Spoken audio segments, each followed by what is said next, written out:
بسم الله الرحمن الرحيم. والله علم على الأصح للذات الواجب الوجود المستجمع لجميع صفات الكمال. لفظ الله علم دے جزئی دے صحیح قول مطابق ذات واجب الوجود د پاره چې جامع د ټول صفات کمالیه لره. پنن سبق کې درې خبرې دي. یو خبره دا ده چې لفظ د الله کې تحقیق، دویمه خبره د واجب اقسام، دریمه خبره په صفات د باری تعالی کې د معتزله او اهل سنت والجماعت اختلاف. اوله خبره دا ده چې لفظ د الله کې اختلاف دی چې دا عربي دی که عجمی دی. نو جمهور علما فرمایي چې لفظ د الله دا عربي دی، او دغه رنګ بعض حضرات ابو حیان او اندلسی تفسیر بحر المحیط کې لیکي چې لفظ د الله دا عربي نه دی، دا سوریانی دی او دا عجمی دی. مطلب دا چې دا عجمی دی.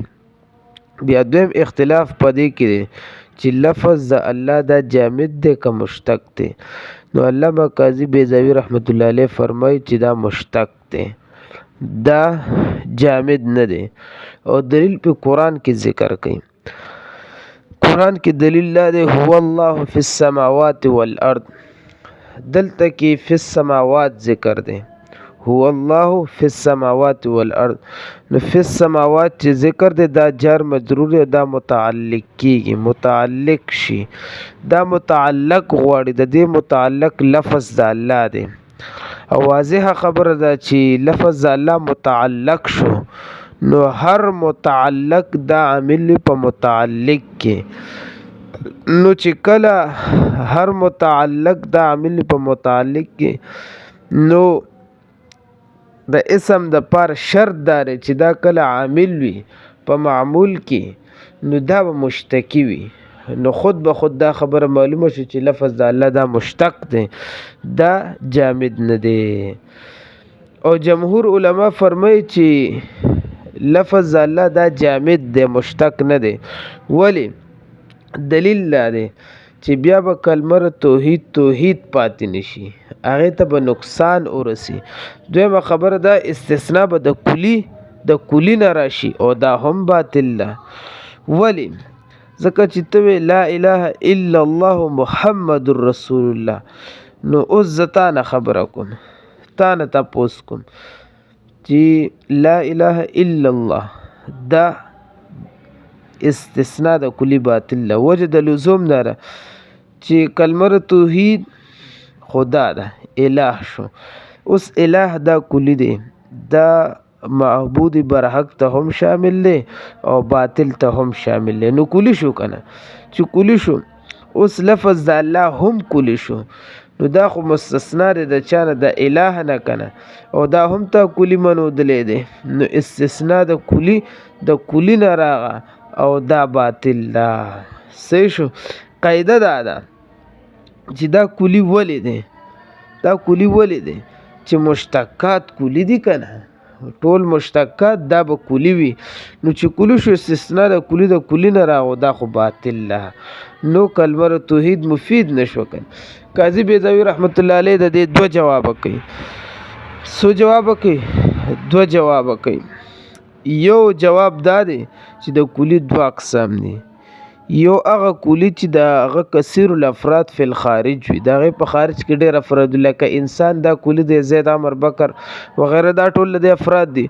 بل هغه کلی دی چې مفهوم په اعتبار سره کلی وي خو منحصر فی فردین وي، لکه لفظ د الله دا اوس کلی دی. صحیح شو، خو منحصر فی فردین دی. نو هر چې ستا د اعتراض په هغه وخت کې واردېږي چې هغه کلی چې په خارج کې کثیر الافراد وي، هر چې لفظ د الله د خو کثیر الافراد نه دی کنه، منحصر فی فردین دی، نو لہذا ستا اعتراض نه واردېږي، کلمه توحید مفیده پاتې شو کنه، ځکه هغه فرد واحد دی کنه، کلی شو. دویم جواب دا دی چې یو نفس امکان شرکت د غیر دی، بل وقوع شرکت د غیر دی. نفس امکان شرکت د غیر دی ته وي چې پای کې د غیر راتلل محال نه وي خو واقع پکې نه وي، یعنی غیر ممکن دی چې راشي خو نور پکې واقع شوي نه، او وقوعي شرکت د غیر دې ته ویل کېږي چې پای کې د غیر شرکت کړی وي یعنې ډېر افراد وي. نو دلته کې مراد نفس امکان شرکت د غیر دی، وقوعي شرکت د غیر نه دی. او مضر چې کله ګرځېږي هغه وقوعي شرکت د غیر په کلمه توحید کې ګرځېږي او وحدانیت کې ګرځېږي. او هر چې نفس امکان شرکت د غیر دی دا مفید او مضر نه دی کلمه توحید لره. بله خبره دا خبره خو ختمه شوه. نو واجب اقسام، واجب په 4 قسمه دی. یو وجوب شرعي دی، بل وجوب استحساني دی، بل وجوب عرفي دی، بل وجوب عقلي دی. وجوب شرعي دی ته وي چې هغه په دلیل ظني سره ثابت وي. وهو ما ثبت بدلیل ظني اعتقد علیه واجب لازم، چې هغه په دلیل ظني سره ثابت وي اعتقاد په دې باندې واجب دی. وعمله فرض، وعمل علیه فرض، عمل په دې باندې څه دی؟ فرض دی. وینکره لیس بکافر، او انکار چې د دې نه څوک کوي هغه کافر نه دی. لکه واجب څوک نه مني، لکه صلات العیدین جمعه وتر دا څوک نه مني، نو دې ته کافر نشي ویلی. بل وجوب استحساني دی. وجوب استحساني دی ته چې هغه مستحسن ګڼېږي، یو ښه طریقه ده.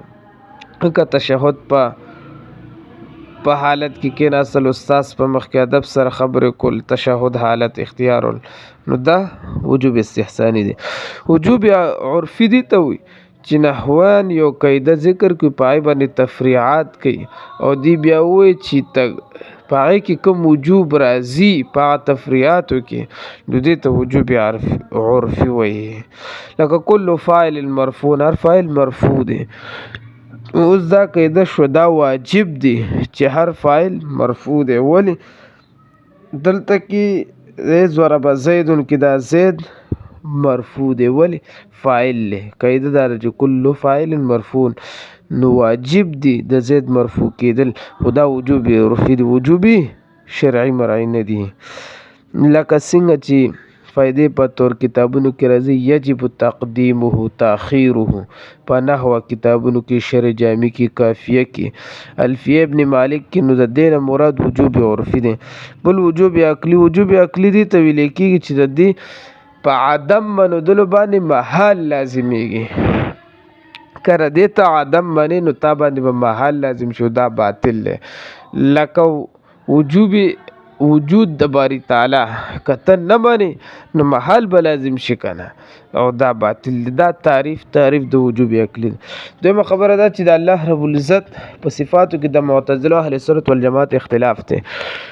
اهل سنت والجماعت اشاعره دا وی او ماتوریدیه دا خبره کوي چې صفات د باری تعالی د پاره ثابت دي، او معتزله انکار کوي چې صفات د باری تعالی د پاره ثابت نه دي. بل یو د فائدې خبره او پیژنې چې وصف او صفت چاته وي. وصف دې ته وي چې هغه جایز الانفکاک وي، د موصوف نه جدا کیږي.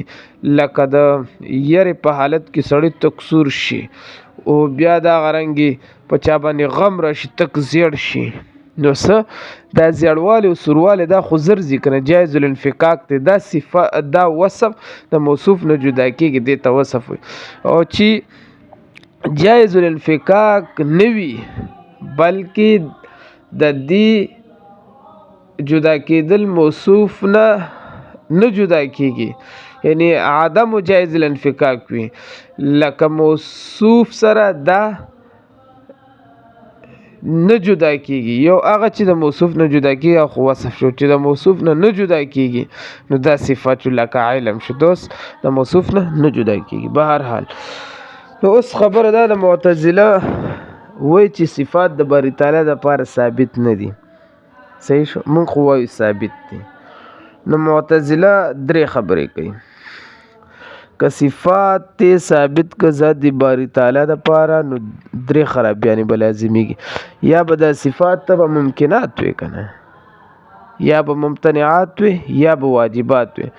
که ممکنات وي نو ذات د باری تعالی به محل د حوادثو ګرځي، او ذات د باری تعالی محل د حوادثو دا باطل دی.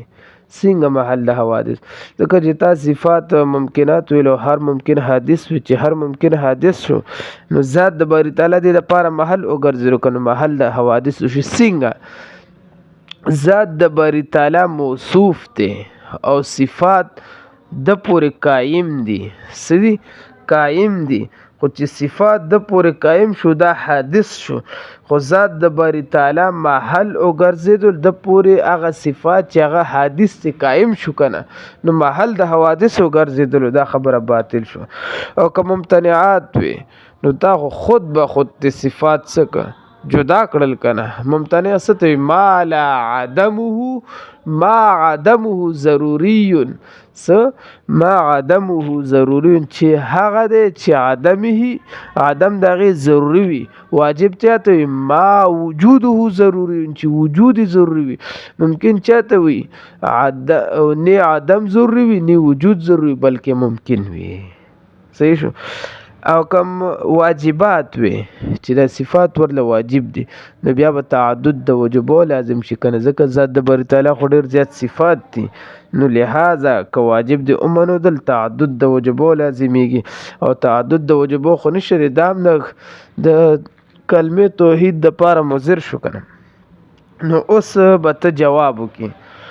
جواب دار چې دلته کې مونږ وایو چې صفات د باری تعالی دا واجب دي او پاتې شو دا خبره چې ته تعدد لازمیږي. تعدد نه لازمیږي او تعدد فی الذات ته بل تعدد فی الصفات ته. هر چې تعدد فی الذات ته دا ناجایز دی او هر چې تعدد فی الصفات ته دا جایز دی. لکه زید د پاره وګوره څومره ډېر صفتونه حلیم شجاع و علیم و صبیر و بصیر و حکیم څومره ډېر صفتونه د یو کس دپاره چې عام په عرف کې د یو حادث شي دپاره صفات کثیره ثابتېدلی شي نو واجب دپاره خو په طریقې اولا سره دا ټول صفات ثابتېدلی شي او صفات خو بالذات د ذات د باری تعالی دپاره ثابت دي که نه. ثانیاً په درجه کې عارضي په طور باندې انسان دپاره ثابت دي. نو هر چې مضر دی هر چې مضر تعدد فی ذات مضر دی او چې تعدد فی صفات دا جایز دی. بل تعبیر داسې من حیث الذات لا یجوز او من حیث الصفات یجوز. من حیث الذات جایز نه دی مضر ګرځي توحید د کلمې د پاره وحدانیت د پاره او هر چې من حیث الصفات واخلي نو هغه جایز دی.